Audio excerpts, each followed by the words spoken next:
The stuntman caught Jackie's body as he fell, but something was wrong. Jackie wasn't moving the way he should. His eyes were open but unfocused, staring at nothing. Blood was running down the side of his face, pooling on the dirt beneath him.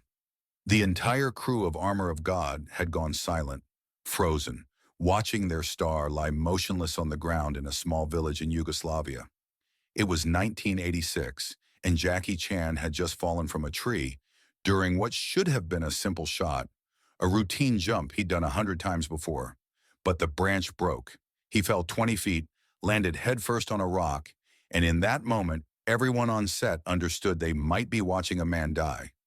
The director knelt beside him, saying his name, getting no response. Someone ran to call an ambulance, and Jackie, barely conscious, felt something warm spreading across his scalp and thought very clearly, I need to finish this shot. To understand why that injury mattered, you need to understand where Jackie was in his career when it happened.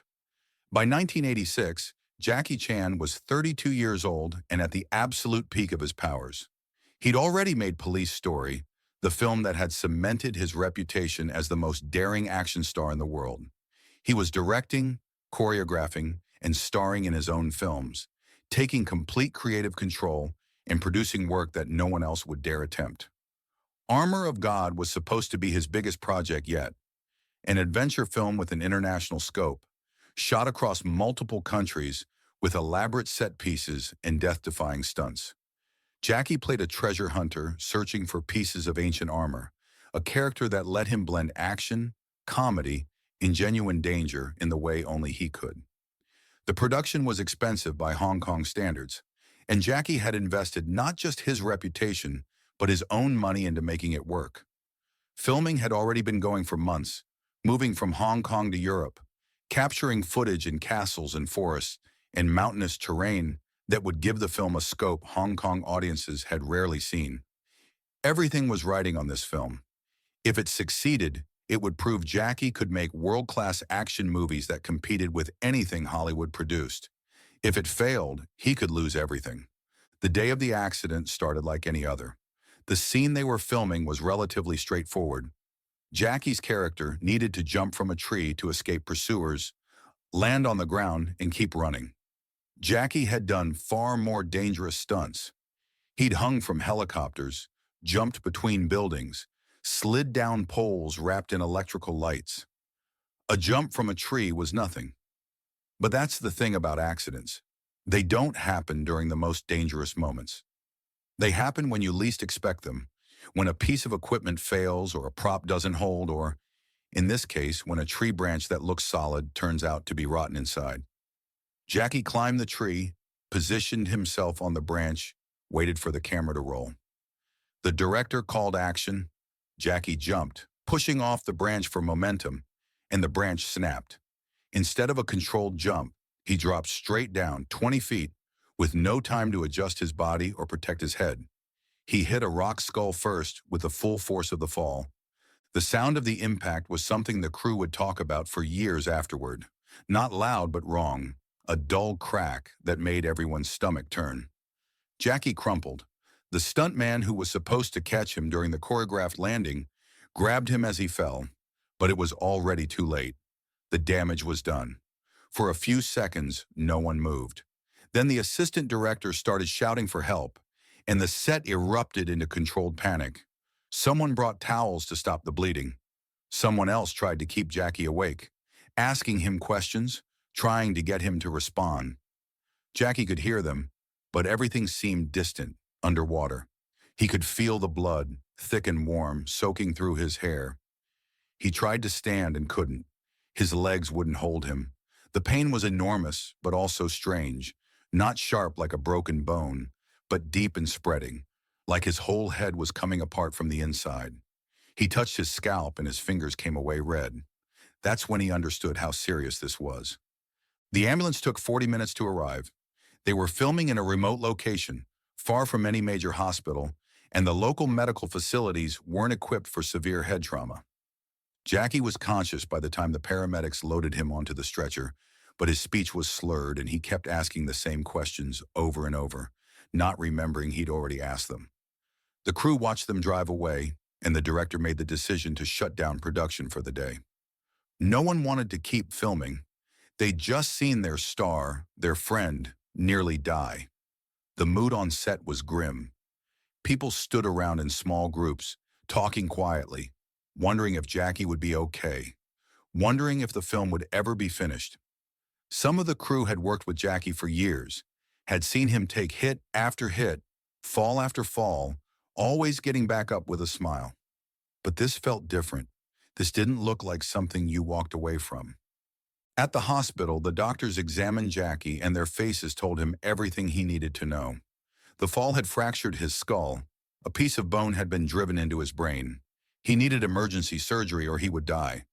They shaved part of his head, prepped him for the operating room, explained the risks, that even if the surgery succeeded, there could be permanent damage, memory loss, motor function problems, personality changes. Jackie listened, nodded, and asked one question: how long until I can go back to work? The doctors looked at him like he was delirious. They told him he'd be lucky to walk normally again in 6 months, let alone do stunts. Jackie didn't argue. He just closed his eyes and let them take him to surgery. The operation lasted several hours.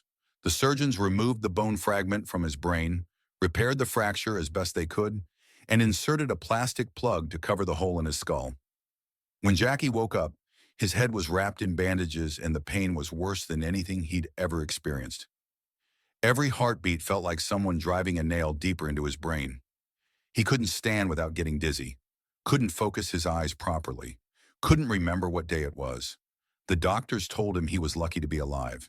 They told him he needed to rest, that recovery would take months, that he absolutely could not, under any circumstances, engage in any physical activity. Jackie thanked them. And then 3 days later, he checked himself out of the hospital and went back to the set. The crew couldn't believe it when Jackie walked onto the location. He was pale, moving carefully, still wearing bandages under a hat to hide the surgical site. The director pulled him aside and told him to go back to the hospital, that they could wait, that his health was more important than the film. Jackie shook his head. He explained very calmly that they'd already lost days of shooting, that the production was expensive, and every day they weren't filming cost money they didn't have, that the investors were nervous and if they shut down now, the film might never get finished. And more than any of that, Jackie explained that he needed to finish what he'd started. Not for pride or stubbornness, but because walking away felt like admitting the injury had beaten him. He'd spent his entire career proving that no matter how bad the fall, no matter how much pain he was in, he could get back up. If he stopped now, what did that say about everything he'd built his reputation on? The director tried to argue. He said they could adjust the schedule, shoot scenes that didn't require Jackie, give him time to heal. Jackie refused. He said he'd modify the stunts if necessary, would be more careful, but he was going to keep working. The director looked at him, at the bandages, at the way Jackie had to steady himself against a table because he was still dizzy, and realized there was no talking him out of this. So they made a compromise. They'd continue filming, but Jackie would do only what was absolutely necessary. No unnecessary risks. If he felt worse, he'd stop. Jackie agreed, knowing full well he had no intention of stopping. For the next several weeks, Jackie filmed with a hole in his skull. He didn't tell the crew how bad the pain was, how sometimes his vision would blur in the middle of a take, how he'd have to excuse himself between scenes to vomit from the pressure building in his head. He modified some of the action sequences, making them less physically demanding, but he refused to use a stunt double for anything that would be visible on camera. The audience needed to see it was him. That was the whole point. His stunt team watched him constantly, ready to catch him if he fell. But Jackie moved through the choreography with the same precision he always had. Slower maybe, more careful, but still him. There was one scene that required Jackie to slide down a slope, roll, and come up fighting. Simple enough under normal circumstances, but with a skull fracture, the impact of the roll could have been catastrophic. The stunt coordinator suggested they cut the scene, shoot something else. Jackie refused.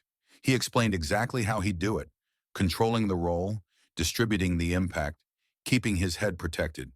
They rehearsed it a dozen times without cameras rolling, and each time Jackie executed it perfectly. When they finally shot it, the crew held their breath. Jackie slid, rolled, came up smooth and clean, and the director called cut. Jackie smiled, gave a thumbs up, then walked off camera and sat down heavily, hand pressed to his head, breathing through the pain.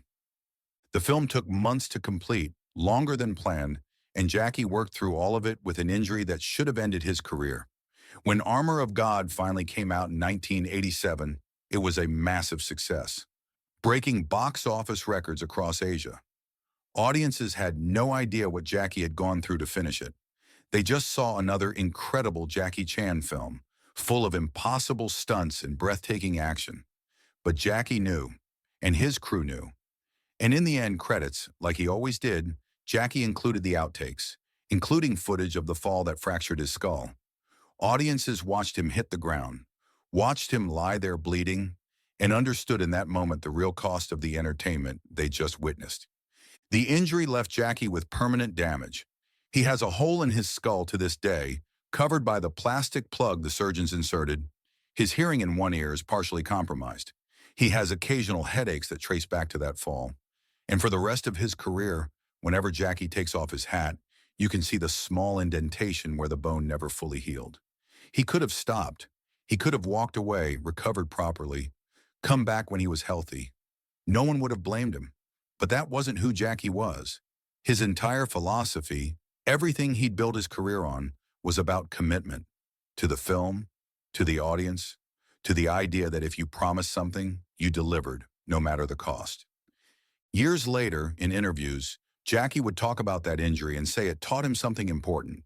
It taught him that there's a difference between bravery and recklessness, that continuing to work wasn't about proving he was tough, but about honoring a commitment to everyone who'd invested in the film.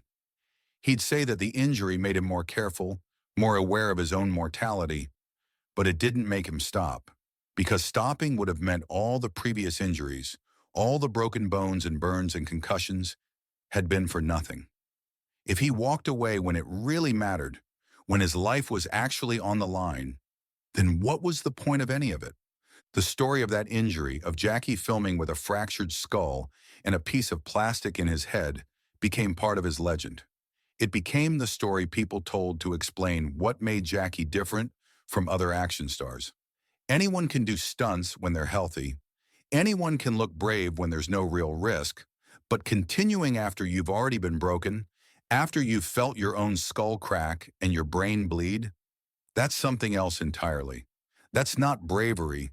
It's something deeper, a refusal to let pain define you, a commitment to finishing what you started even when every rational part of you is screaming to stop.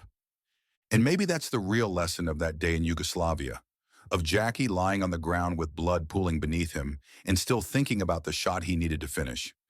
Success isn't about never falling. Everyone falls. It's about what you do after, when you're hurt and scared and every logical reason says you should quit.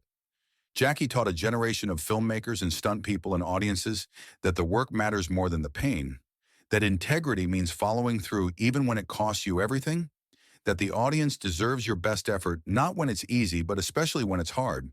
He didn't stop filming because stopping would have been a betrayal, not of the studio or the investors or even the crew, but of himself, of the promise he'd made every time he stepped in front of a camera that what they were seeing was real. The plastic plug is still in his skull, the hearing loss is permanent, and Jackie never regretted finishing that film, because Armour of God wasn't just a movie. It was proof that commitment means something, that your word matters, that when you promise an audience the truth, you give it to them even if it breaks you. And 30 years later, people still watch that film, still see those end credits with the footage of Jackie hitting the ground, and they understand they're not just watching entertainment, they're watching someone who loved what he did enough to risk everything for it. That's not something you can fake, and it's not something you forget.